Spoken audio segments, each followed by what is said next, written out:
మనలో కలిగేటువంటి భావాలన్నీ కూడా మనం మనసులో భద్రపరుచుకుని ఇంటికి వచ్చి మనం కవిత్వంగా చేసుకోవచ్చు.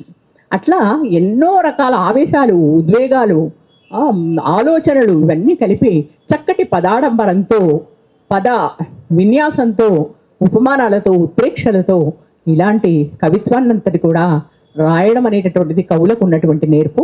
ఈ కవులందరికీ కూడా మరొకసారి స్వాగతం పలుకుతూ, ధన్యవాదాలు తెలుపుతూ, ఇంత దూరం, ఎంతో దూరం ప్రయాణం చేసి ఈ ఈ తెలంగాణ భాషా సాంస్కృతిక శాఖ నిర్వహించేటటువంటి ఈ కవి సమ్మేళనానికి విచ్చేసినందుకు వారికి ధన్యవాదాలు తెలియచేస్తూ, ఇప్పుడు నేను అంటే కవిత్వం అనేటటువంటిది ఎంతటిది అనేది చెప్పడానికి ఒక అరగంట సమయం పడుతుంది. నిజానికైతే అంత సమయం మనకు లేదు.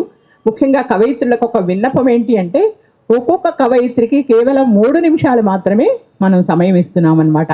సమయాన్ని దృష్టిలో పెట్టుకొని ఒక 3 నిమిషాలు మాత్రమే మనం సమయాన్ని ఇవ్వగలుగుతాము. ఆ 3 నిమిషాలకు సరిపోయేటువంటి కవితను మాత్రమే మీరు చదవలసిందిగా కోరుతున్నానండి. అయితే మొట్టమొదట మహిళా వారోత్సవం కాబట్టి మహిళల గురించి ఎన్నో ఆలోచనలు ప్రతి మహిళకి ఉంటాయి. తాము పడుతున్నటువంటి వేదనలు కానీ, బాధలు కానీ, కోపాలు కానీ, ఆవేశాలు కానీ, అణచుకున్నటువంటి సందర్భాలు కానీ ఇవన్నీ చాలా ఉంటాయి.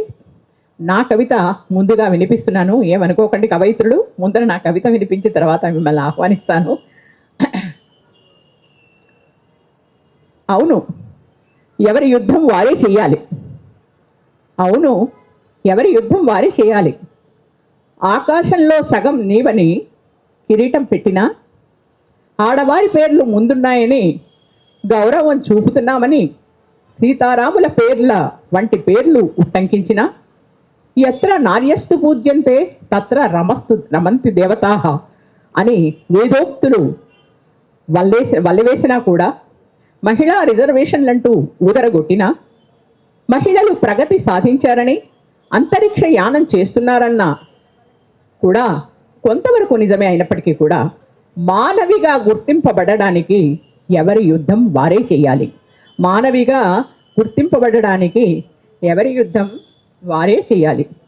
పసిపాప నుండి పండు ముదుసలి వరకు అత్యాచారాలకు గురవుతున్నారన్న వార్తలు చెవులప్పగించి వింటున్నాం. యుద్ధం చేయలేని నిస్సహాయులపై దాడిని ఖండిస్తూ కూడా మనమే యుద్ధం చేయాలి. గృహహింసలో భాగంగా మానసిక, శారీరక దాడులను, అవమానాలను జలధిలోని బడబాగ్నిలా మనసు పొరల్లో దాచుకుంటూ రాత్రిళ్ళు దిండు తడుపుకుంటున్నాం. కన్నీటి సంద్రాలవుతున్నాం. ఆడవాళ్ళం కదా, సర్దుకుపోవాల్సిందే అని సరిపెట్టుకుంటున్నాం. సంకెళ్ళు వేసుకుంటున్నాం. వ్యక్తిత్వాన్ని కోల్పోతున్నాం. అందుకే సంకెళ్లను ఛేదించాలంటే ఎవరి యుద్ధం వారే చేయాలి. మానవులుగా గుర్తింపబడేందుకు, మాన మర్యాదలతో బ్రతికేంత వరకు కూడా ఎవరి యుద్ధం వారే చేయాలి. ఒక తల్లిగా, ఒక చెల్లిగా, ఒక భార్యగానే కాక ఒక మానవిగా మన్నింపబడేంత వరకు కూడా, ఒక మానవిగా అంటే మనిషిగా చూడమని, ప్రధానంగా ఒక ఆడదానిగా కాదు, ఒక మనిషిగా చూడాలి. మనిషికి ఇచ్చేటువంటి గౌరవం ఏదైతే ఉందో, మనిషికి ఇచ్చేటువంటి మర్యాద ఏదైతే ఉందో, బయట ప్రపంచంలోనే కాదు ఇళ్లల్లో కూడా ఆ విధంగా ఇవ్వాలి అనేటువంటి సందేశాన్ని ఇస్తూ ఎవరి యుద్ధం వారే చేయాలి. అవును, ఎవరి యుద్ధం వారే చేయాలి అంటే ఇళ్లల్లో జరిగేదానికి బయట వాళ్ళు వచ్చి చేయరు కదా. మన యుద్ధం మనమే చేయాలి. ఇంట్లో మన మానవత్వం నిలుపుకోవడానికి, మనిషిగా మనం ఉన్నామని చెప్పుకోవడానికి మనమే యుద్ధం చేయాలి, కానీ బయట వాళ్ళు వచ్చి మన కోసం చేయరు. అదే సమాజంలో జరిగితే అందరం కలవచ్చు.